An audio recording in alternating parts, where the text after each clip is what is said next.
மக்கள் எல்லோரும் பொய் சொல்லுகிறார்கள். விஜய் எம்ஜிஆரோடு ரொம்ப சிறப்பாக வாக்கு அதிகமாக கெளித்து விட்டார். அவர் மாரி யாரும் கெளிக்கலன்னு பொய் சொல்கிறாங்க. இப்போ பாருங்கள், இப்போ அவர் கெளிச்ச அன்னைக்கு எவ்வளோ வாக்கு கழிச்சிக்கிறார். இவர் விஜய் கழிச்சது 108 தொகுதி, 108 தொகுதி, 108.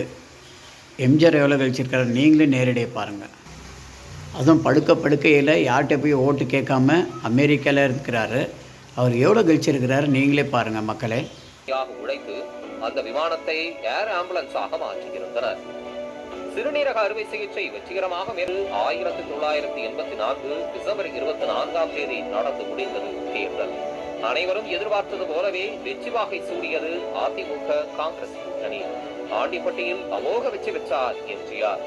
அதிமுக 132 தொகுதிகளிலும் காங்கிரஸ் 61 இடங்களிலும் வெற்றி பெற்றனர். திமுக கூட்டணிக்கு 34 இடங்களே கிடைத்தன.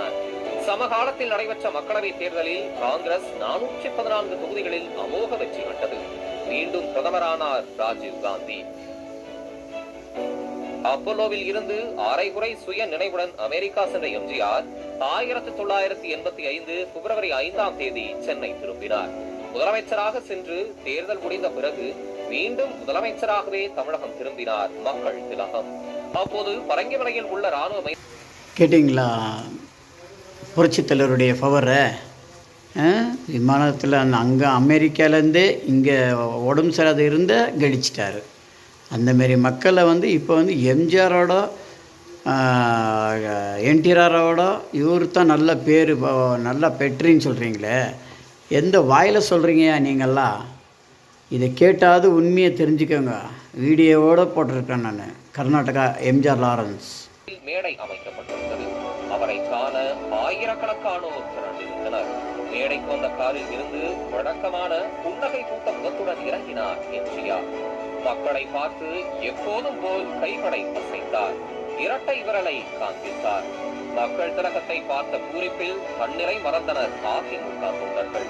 எதிர்கட்சிகளின் பரப்புரைகளை பொய்யாக்கி தாயகம் திரும்பிய எம்ஜிஆரை கொண்டாடி மகிழ்ந்தது தமிழகம். பிறகு பிப்ரவரி 10ஆம் தேதி முதலமைச்சராக அவர் மட்டும் பொறுப்பேற்றார். அடுத்தடுத்த நாட்களில் அமைச்சர்கள் பதவியேற்றனர். தான் மன உறுதி படைத்தவன் என்பதை மீண்டும் ஒருமுறை நிரூபித்தார். அதனால்தான் வரலாறானார் எம்ஜிஆர்.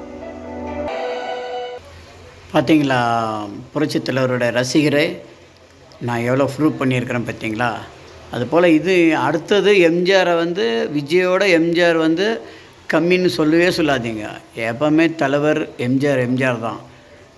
132 கழிச்சிருக்கிறாரு. ஆனால் விஜய் வெறும் 8, 108.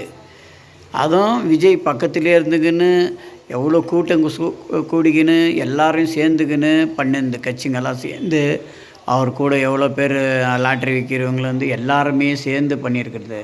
ஆனால் புரட்சித் தலைவர் அமெரிக்காவில் படுத்துன்னு இருக்கும்போது மக்களாக பார்த்து ஓட்டு எப்படி இருக்குது? இதுதான் சாதனை.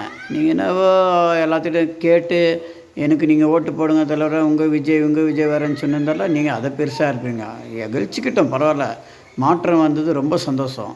ஆனால் எம்ஜிஆரை மட்டும் குறை சொல்லாதீங்க தயவுசெய்து. எனக்கு ரொம்ப பேஜார். நான் அரசியல்வாதி கிடையாது மற்றும் எந்த பொறுப்புலையும் இல்லை. புரட்சித்தலைவர் ரசிகராமாக்க புரட்சித்தலைவர் மேல் ஏழை எளியவர்களுக்கு தான தர்மம் செய்கிறேன். இதுதான் கர்நாடகா எம்ஜிஆர் லாரன்ஸ்.